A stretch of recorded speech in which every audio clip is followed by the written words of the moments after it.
Bon, aujourd'hui, j'ai un Behringer Model D.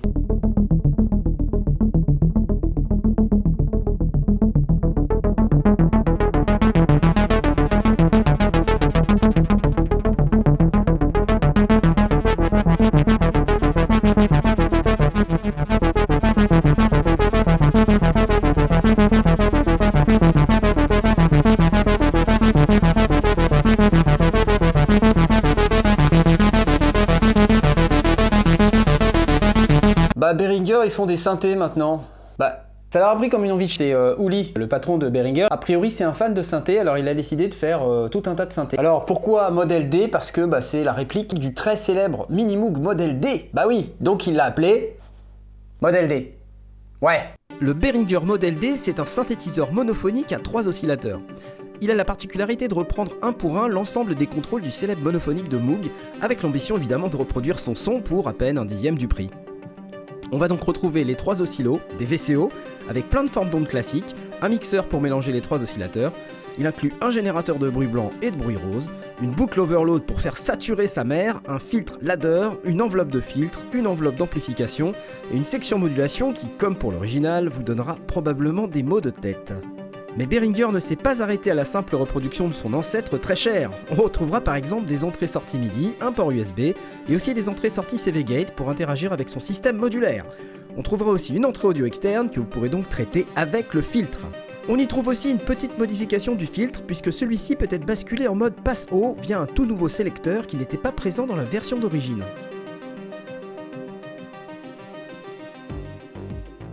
Alors ce Behringer Model D, il m'est prêté par le magasin Michno à Nantes. Michno, c'est un grand magasin, 1000 m² d'exposition, où vous allez retrouver des guitares, des batteries, des synthés, du DJ, de la sono, des pianos, tout ce que vous pouvez rêver autour de la musique, vous le trouverez chez Michno. Michno, c'est aussi un site internet, michno.com, ils ont d'excellentes reviews, et si vous voulez soutenir les sondiers, vous pouvez passer par le lien d'affiliation qui est dispo dans la description pour acheter votre matériel. Faites-le par notre lien, ça nous permet de gagner de l'argent et ça vous coûte 0. Par contre, si vous achetez votre matériel en partant d'ici sur Michno sans utiliser notre lien d'affiliation, on n'a que dalle. Alors c'est pas cool, pas cool, pas cool. Pas cool, pas cool, pas cool. Pas content, non pas content. Ok. En attendant, on va leur dire merci Michno, merci. Oh, merci. Oh, c'est tellement fantastique, c'est tellement génial. Oh. Vous me dites si j'en fais trop là, hein. Ok, j'arrête. Bon alors somme toute, c'est assez simple, hein. C'est une boîte avec 2 flancs en on sait pas trop quoi. Je pense pas que ça soit du bois. Si c'est du bois, ça ressemble vachement à du plastique. Les mecs font vraiment gaffe à ce genre de détails. C'est du bois plastifié. Plastique boitisé, je ne sais pas. Qui sait? Au niveau de la construction, ça semble ok. Hein. Juste un détail, les boutons hyper durs. Mais hyper dur quoi, le truc il faut avoir fait 50 muscu avant pour pouvoir manipuler le synthé si tu veux. À l'arrière de ce magnifique Model D, vous allez retrouver 2 sorties, une sortie low, une sortie high. Et donc la sortie low va être moins forte que la sortie high. Des petits deep switch MIDI channel, bienvenue en 1963, un bouton power et de quoi brancher l'adaptateur secteur. Voilà! Sur la face avant, on va retrouver aussi des connecteurs. Il y a un connecteur USB, MIDI in, MIDI out. Et puis vous allez voir qu'il y a aussi des petits connecteurs Eurorack au format CV Gate pour pouvoir interagir avec la machine. Il y a aussi pas mal de boutons comme ça, de toutes les couleurs. C'est assez chatoyant. C'est un peu bordélique, hein, à vrai dire. Mais bon, c'est relativement conforme à ce qu'on avait sur le Minimoog Model D, sauf que c'est très plastique là pour le coup. Mais voilà. Bon, je propose qu'on l'allume. Ce sera mieux. Comme ça, on pourra l'entendre. Ça sera plus... Ok!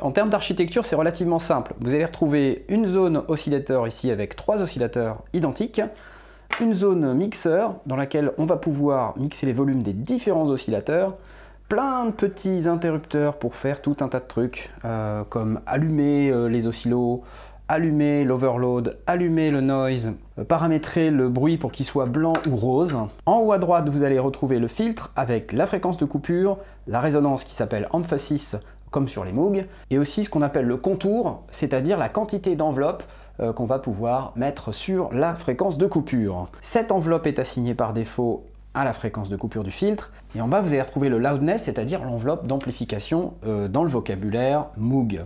Et enfin, un truc dont j'ai pas encore parlé, c'est que sur la gauche, vous allez pouvoir retrouver un gros bouton Tune, de quoi régler le glide, et puis une zone avec quelques boutons pour pouvoir faire de la modulation, on va y revenir dans quelques instants. Donc ce que j'ai fait ici, c'est que j'ai branché un contrôleur MIDI, alors en réalité c'est un Octatrack. Si je prends l'oscillateur numéro 1, je vais pouvoir le régler de low à 2 pieds, sachant que low c'est vraiment très très low, hein, on l'entend pas, quand on est sur low on l'entend pas. Donc on est dans le registre du LFO, ça veut dire que ces oscillateurs, ils vont pouvoir servir de LFO. Bien, super. Oh! Avec cette magnifique forme d'onde triangle qui est ici. Une espèce de forme d'onde mi-triangle.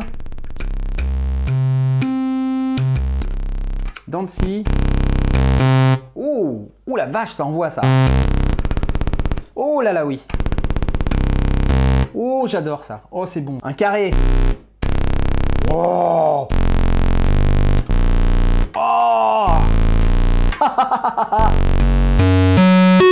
Ah, c'est bon ça, oui. Et ensuite, on passe du carré au pulse et on a différentes largeurs de pulse. C'est dommage qu'on puisse pas gérer la largeur de pulse directement avec un bouton. Bon.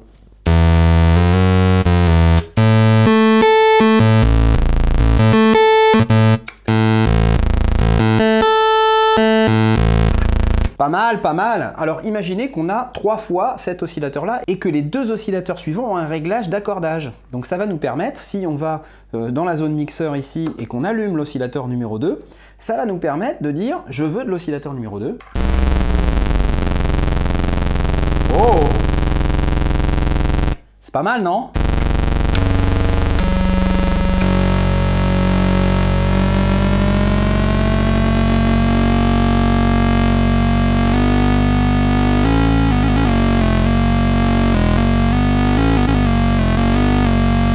J'adore!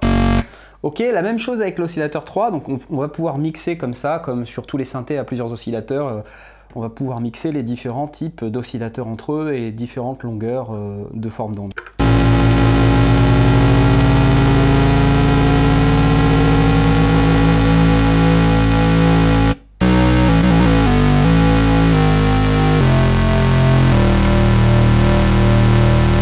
Voilà, donc vous avez ces 3 oscillateurs, mais vous avez aussi un générateur de bruit. Et ça peut être du bruit blanc ou du bruit rose. La différence entre le bruit blanc et le bruit rose, c'est que le bruit rose, il a une puissance égale sur l'ensemble du spectre, donc ça fait un son qui est beaucoup plus plein. Bruit blanc, bruit rose. Ok, jusqu'ici, tout va bien.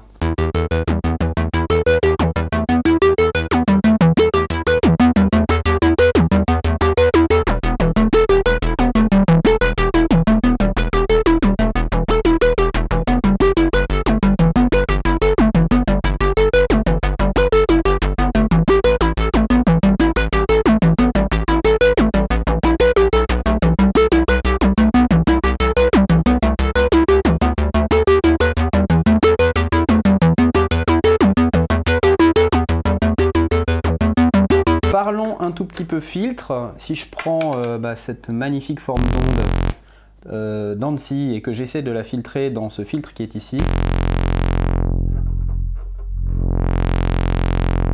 ça sonne pas mal.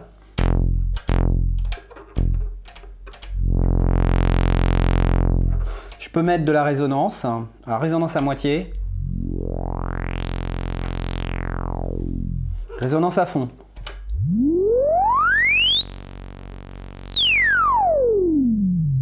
Ouais, c'est pas mal, ouais. On perd quand même pas mal en grave quand on monte un peu la résonance. Quand je vais de 0 à 1/4 à peu près, il se passe pas grand chose. Par contre, dès que je dépasse 40%, là il y a un sacré drop en basse fréquence. Bon, alors ce filtre il peut être passe bas, mais il peut aussi être passe haut. Bon, ok, très bien. Je vais sur High et je passe le filtre en passe haut. Et ça donne ça.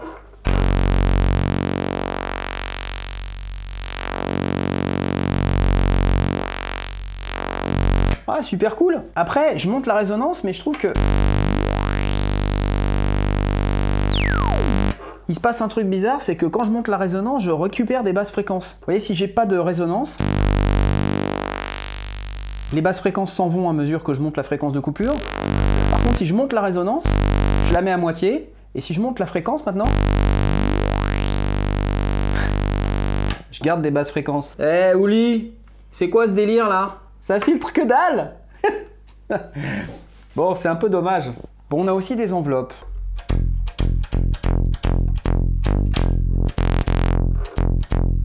On a Attack, Decay, Sustain, donc une enveloppe ADS. Bon.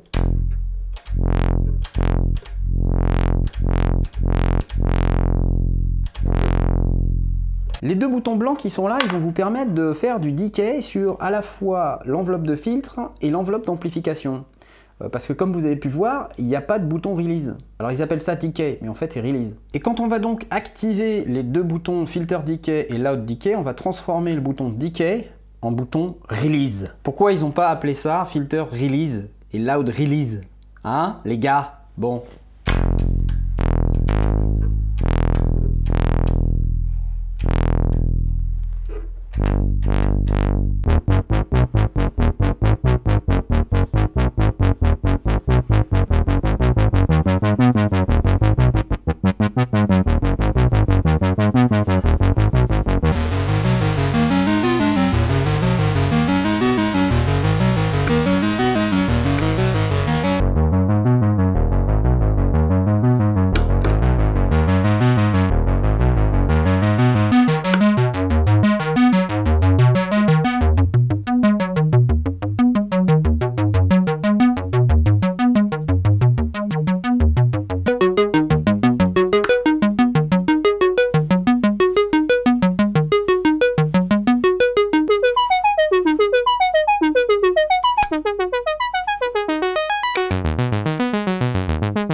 Donc cette section qui est là, elle va vous permettre de moduler les sons. C'est pas forcément très simple à appréhender au premier abord. Donc je vais essayer d'être le plus clair possible dans mes explications. En gros, on a la possibilité d'utiliser soit l'oscillateur 3 comme source de modulation, soit un LFO interne qui est disponible ici, soit l'enveloppe de filtre, soit le générateur de bruit. Et oui. Et grâce à tout ça, on va pouvoir faire de la modulation. Par exemple, je peux décider d'utiliser cet oscillateur 3 pour moduler l'oscillateur 1.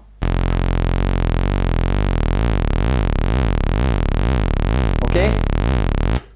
Si je veux uniquement le LFO, alors je vais aller sur LFO et me mettre entièrement sur la position LFO.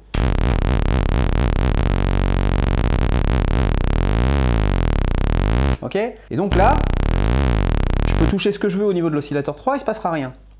Mais je peux aussi avoir l'enveloppe de filtre. Donc si je veux que l'enveloppe de filtre, je me positionne sur enveloppe de filtre et avec le bouton complètement à gauche. Et là, c'est l'enveloppe de filtre qui contrôle la fréquence de l'oscillateur 1.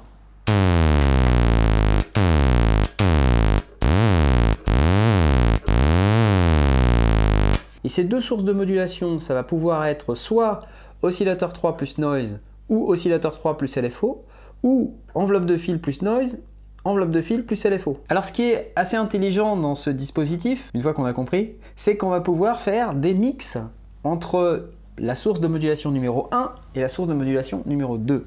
Par exemple, si je veux à la fois l'oscillateur 3 et le LFO, pas de problème, il suffit que je sois au milieu, enfin je détermine en fait où je suis, je vais mettre un oscillateur 3 et un LFO rapide, et ça va donner ça.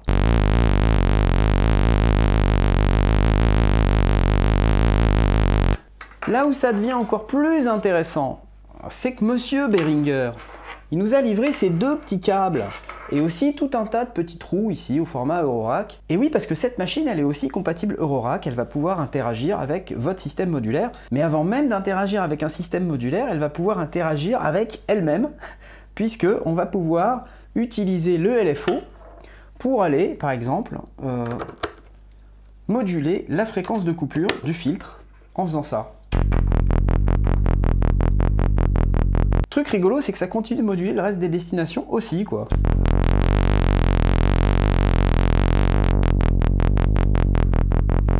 Donc ça va commencer à faire des setups assez sympas en réalité. Filtre compte et loud compte, c'est l'enveloppe de filtre et l'enveloppe d'amplification. Donc je vais pouvoir utiliser, mettons, l'enveloppe d'amplification pour aller moduler, je sais pas, la fréquence de l'oscillateur 1, allez, soyons fous.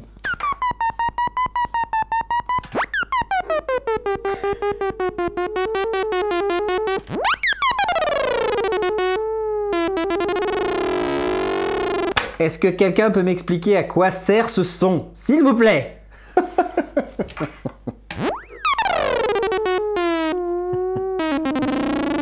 Tout à fait. Je vous ai pas encore parlé du petit bouton overload qui est là. Quand on l'allume, on va pouvoir réinjecter la sortie dans l'entrée. C'est magnifique. Alors, ce qui est marrant, c'est que du coup, en sélectionnant dans la zone de modulation différentes sources, et en utilisant les câbles Eurorack, et bah ouais, je peux avoir les 4 sources de modulation en même temps. Bah, c'est pas cool ça? Eh, sérieux? Je pense que ça offre vraiment des possibilités créatives très importantes. Ça, c'est super.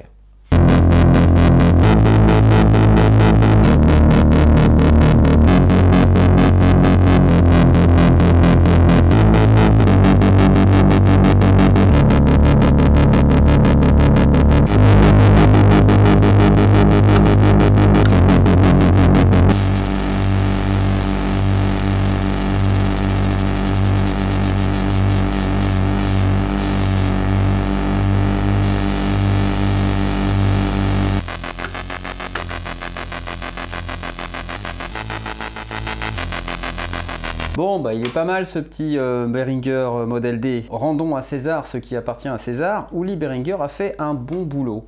Les oscillateurs sonnent vraiment très bien. Le filtre sonne bien, mais il est un tout petit peu bizarre quand il est en mode passe haut. Mais bon, comme c'est une feature additionnelle par rapport au Model D d'origine, on va pas lui en tenir trop rigueur. La fonction overload, ça ajoute vraiment du caractère, ça va permettre d'aller vraiment très fort, ça va donner une couleur un peu particulière à vos morceaux, ça va être cool. Bon, c'est vrai que ça fait un peu cheapos, que les boutons sont un peu durs à tourner. La section de modulation, bien qu'elle soit un petit peu compliquée, elle reste relativement efficace, et le fait d'avoir les différentes entrées-sorties Eurorack, ça ajoute vraiment des possibilités de synthèse, donc c'est plutôt vachement cool en fait. Les connecteurs MIDI et USB sur la face supérieure, je suis pas super fan. En fait, ce qu'il faut comprendre, c'est que ce module, il peut aussi être démonté de sa boîte et inséré à l'intérieur d'un rack modulaire. Et ce qui permet en fait ensuite d'avoir l'accès aux différentes prises en façade. Donc oui, j'ai bien aimé. On retrouve vraiment fidèlement ce qu'on a sur le Model D. Enfin, même la face avant est refaite exactement à l'identique. Juste le filter et le loud decay qui sont sur la face supérieure parce que sur le Model D, il y avait un clavier et c'était sur la gauche. Mais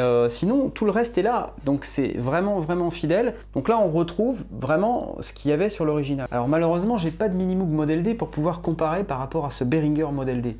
Mais en tout cas, l'intention est là, ça c'est sûr. Non, ce qu'on peut dire, c'est que sans être capable de comparer le son d'un Minimoog Model D avec le son de ce Behringer Model D, au moins l'ensemble des fonctionnalités ont été reprises et qu'il y en a d'autres qui ont été ajoutées, comme la connectivité Eurorack, comme la connectivité MIDI, comme le filtre passe haut. Voilà. Bon, en tout cas, ce qui est certain, c'est que ça m'a bien plu de le tester. Je trouve que le son est plutôt pas mal. C'est pas la peine de se prendre trop la tête sur est-ce que le son est comme celui du Minimoog original. De toute manière, si vous voulez la machine originale, achetez-vous la machine originale. Vous allez juste la payer 10 fois le prix de ce Behringer Model D, quoi. En résumé, ce Model D, il a quand même pas mal d'atouts. D'abord, il a de super oscillateurs. Les enveloppes claquent bien comme il faut et on a le filtre ladder. Le truc marrant, c'est que le seul truc que Behringer a rajouté dans ce synthé, c'est le seul truc qui est complètement raté d'après moi, c'est le filtre passe-haut. Ça s'appelle un gros fail. Bon, pour être honnête, j'ai aucun moyen de comparer avec un véritable Minimoog Model D. Mais en vérité, je me dis que vu la différence de prix, ça serait quand même pas étonnant si c'était quand même un tout petit peu différent. Hein. D'ailleurs, il y a quelques vidéos qui traînent sur YouTube et qui vous montreront que le son de ce Model D Behringer n'est quand même pas tout à fait équivalent à celui d'un Minimoog Model D. Mais peu importe, ça reste un synthé très intéressant pour vraiment pas très cher. Toutes ces considérations mises à part, on a quand même la compatibilité Eurorack, un son quand même assez proche de celui d'un Minimoog Model D pour 1/10 du prix, donc j'ai envie de vous dire d'arrêter de vous plaindre. Hein. À 349 €, ce Model D de Behringer, ça reste une bonne affaire, donc si un mono vous intéresse, pas la peine de chercher plus loin. Chez mon copain Michno, il faut les appeler pour l'avoir, car niveau dispo, c'est un peu misérable apparemment. Voilà, n'oubliez pas de vous abonner, ça nous fera toujours plaisir. Hein. Si vous aimez nos vidéos ou nos émissions, vous pouvez aussi nous soutenir via tipeee.com. Donnez même de petites sommes à partir de 1 €, multiplié par 842 700, ouais, ça commence à faire une certaine somme quand même. Hein. Vous pouvez aussi écouter Les Sondiers tous les lundis en live à 20h30 via lesondiers.com, et c'est aussi dispo en podcast à peu près quand vous voulez, quoi. Si vous êtes plutôt réseaux sociaux, on est aussi sur Facebook, Twitter, Instagram. Alors vous pourrez pas dire qu'on vous l'a pas dit, hein. Allez, bonne semaine à tous et rendez-vous à la prochaine vidéo.